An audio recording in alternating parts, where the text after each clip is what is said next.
Hello good morning बच्चों। बेटा today we are going to do worksheet number 3 class 8 dated 22 सितंबर 2020 and today our topic is ऋणात्मक परिमेय संख्याएं यानी नेगेटिव रेशनल नंबर्स। आज हम इनके बारे में बात करेंगे। अब बेटा रेशनल नंबर्स क्या होते हैं ये हम ऑलरेडी डिस्कस कर चुके हैं कि रेशनल नंबर्स आपके वो नंबर्स होते हैं जो p/q की फॉर्म में होते हैं, जहाँ पे p और q आपके इंटीजर्स होते हैं, इंटीजर्स, ठीक है, पूर्णांक संख्याएं, इंटीजर्स यानी आपकी पूर्णांक संख्याएं, ठीक है, जिसमें प्लस भी हो सकती हैं, माइनस भी हो सकती हैं, ज़ीरो भी हो सकता है।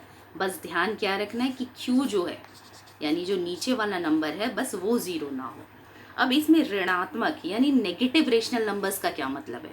इसका मतलब है कि जब भी आपका जो रेशनल नंबर है, जैसे सपोज करो 2/3, 5/7, 6/11, कोई भी आपका रेशनल नंबर है, उसमें कोई भी एक साइन या तो न्यूमरेटर का या फिर डिनोमिनेटर का नेगेटिव हो जाए, माइनस हो जाए, यानी यहाँ पे जैसे सपोज करो ये माइनस कर दिया मैंने, ठीक है, तो ये आपका नेगेटिव रेशनल नंबर हो गया यानी ऋणात्मक परिमेय संख्या हो गई। यहाँ पे सपोज करो मैंने नीचे लिख दिया, तो कोई भी एक होना चाहिए बेटा, ठीक है, दोनों नहीं हो सकते, कोई एक होना चाहिए, तब वो आपका नेगेटिव हो जाएगा, या तो बीच में आ जाए तब भी आपका एक ही नेगेटिव साइन है, ठीक है। अब मैं ऐसा क्यों बोल रही हूँ कि दोनों नहीं होने चाहिए, उसका भी रीज़न है। सपोज करो आपके पास ये है -2/-3, तो ये माइनस से माइनस तो कैंसिल हो गया, तो यानी 2/3 ये तो प्लस का नंबर बन गया। तो इसीलिए आपका नेगेटिव रेशनल नंबर होने के लिए नेगेटिव साइन जो है वो एक ही बार आना चाहिए रेशनल नंबर में, या तो ऊपर आ जाए, या तो नीचे आ जाए, या तो बीच में आ जाए। इन सब का मतलब बेटा एक ही है कि नेगेटिव है। सारे रेशनल नंबर्स ये जो दे रखे हैं ये सारे ही नेगेटिव हैं। अब इसमें बेटा आपको कुछ स्टेटमेंट्स दे रखी है, आपको कुछ एग्जाम्पल्स दे रखे हैं कि नेगेटिव रेशनल नंबर्स का हमारे डेली लाइफ में कहाँ यूसेज है, कहाँ उसका यूज़ होता है। जैसे पहला दे रखा है, ईशा विड्रू ₹1500 फ्रॉम बैंक, यानी ईशा ने बैंक से 15,000 रुपये निकाले यानी अब उसके बैंक में जो उसके अकाउंट है उसमें पैसे कम हो गए यानी अब माइनस हो गए उसके अकाउंट से। तो यहाँ पे आप लिखेंगे -1500 रुपये, ठीक है बेटा। यहाँ पे अब आपकी जो स्टेटमेंट है, अगर आपको उसको मैथमेटिकल फॉर्म में यानी गणितीय रूप में लिखना होगा तो आप माइनस का चिन्ह लगाएंगे और कहेंगे कि उसके अकाउंट से 1500 रुपये कम हो गए। फिर इसमें दे रखा है कि petroleum reserves are 123/5 123/5 kilometre below sea level यानी समुद्री तल से नीचे है। तो यहाँ भी आपका नेगेटिव साइन आ जाएगा 123/5। अबव सी लेवल यानी समुद्री तल से ऊपर होता तो हम इसे प्लस से दिखाते, मगर क्योंकि ये समुद्री तल से नीचे है यानी नेगेटिव चला गया है। फिर है दीक्षास 1/4 rupees fail into the drain, यानी दीक्षा के कितने रुपए, 1/4 कहाँ गिर गए, नाली में गिर गए, यानी अब उसके पास नहीं है, गिर गए हैं, उससे उसका नुकसान हो गया है बेटा, कम हो गए हैं उसके पास, तो माइनस से दिखाएंगे।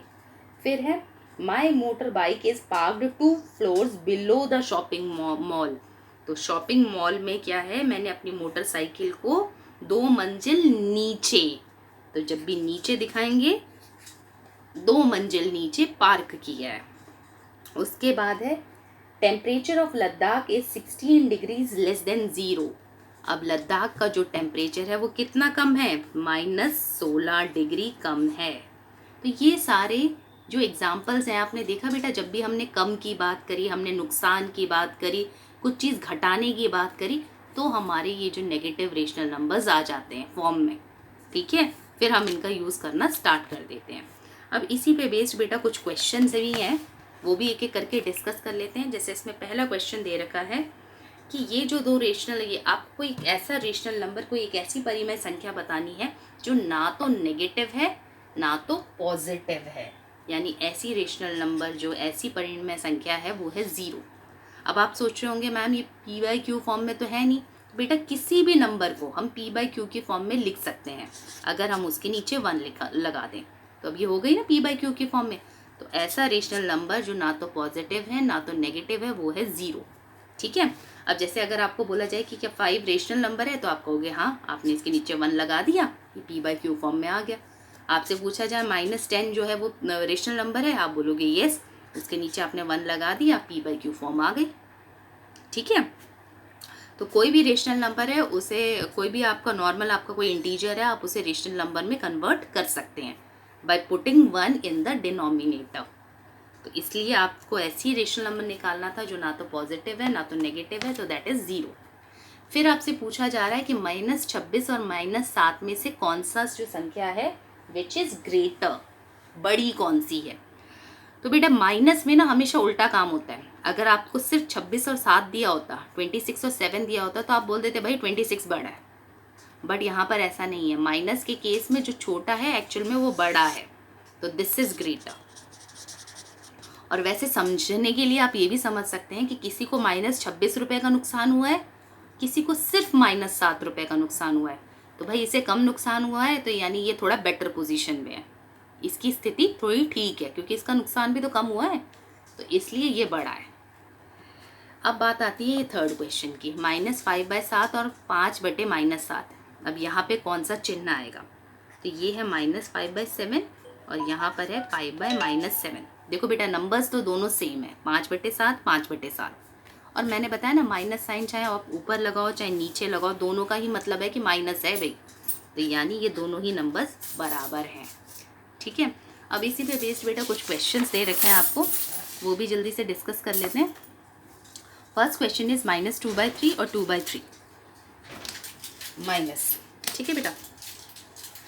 अब दोनों ही नंबर्स हमारी सेम है, 2/3 यहाँ भी है, 2/3 यहाँ भी है, माइनस भी है दोनों जगह, तो ये बराबर है। माइनस की पोजीशन से कोई फ़र्क नहीं पड़ता बेटा, माइनस ऊपर है चाहे नीचे है चाहे बीच में है, मैंने बताया था ना वो एक ही बात है। तो यहाँ पर ये इक्वल है। अब यहाँ देखो, यहाँ आपका डिनोमिनेटर सेम है, 100 यहाँ 100 यहाँ। अब सिर्फ ऊपर वाले नंबर को कंपेयर करना है, तो 0 और 10 में से कौन सा बड़ा है, 10 बड़ा है। -2 और -1 में से क्या बड़ा है, माइनस है भाई दोनों जगह, तो यानी जो छोटा है एक्चुअल में वो बड़ा है ना, दोनों ही जगह माइनस है। ये एक तरफ 2 है एक तरफ 1 है, तो 2 तो बड़ा है नहीं है बेटा, 1 बड़ा है। ठीक है, क्योंकि यहाँ पे नुकसान कम हुआ है। अब है -56 और 2, यहाँ तो कुछ सोचना ही नहीं है, नंबर को देखने की भी ज़रूरत नहीं है। एक तरफ माइनस में है एक तरफ प्लस में है, तो प्लस वाली चीज़ तो हमेशा बड़ी होगी। अब है -5/9 5/-9, यहाँ पे अगेन वही बात है, नंबर्स सेम है और दोनों ही जगह माइनस है, तो इक्वल टू। यहाँ पे देखो बेटा डिनोमिनेटर दोनों का बराबर है, 7 7, सिर्फ ऊपर वाले नंबर्स देखने हैं, तो 22 बड़ा है। अब यहाँ देखो, यहाँ भी सेम चीज़ है, नीचे वाले नंबर्स सेम है, तो ऊपर वाले नंबर्स को देखो, 21 बड़ा है या 3, 21 बड़ा है। अब यहाँ पे भी वही सेम चीज़ है, नीचे वाले नंबर्स हमारे सेम है, 4 4, तो 25 बड़ा है कि 3 बड़ा है, 25 बड़ा है। ठीक है बेटा, तो इस तरीके से आप ये सारी एक्सरसाइज करेंगे। आई होप सबको समझ में आ गया होगा। थैंक यू सो मच बेटा।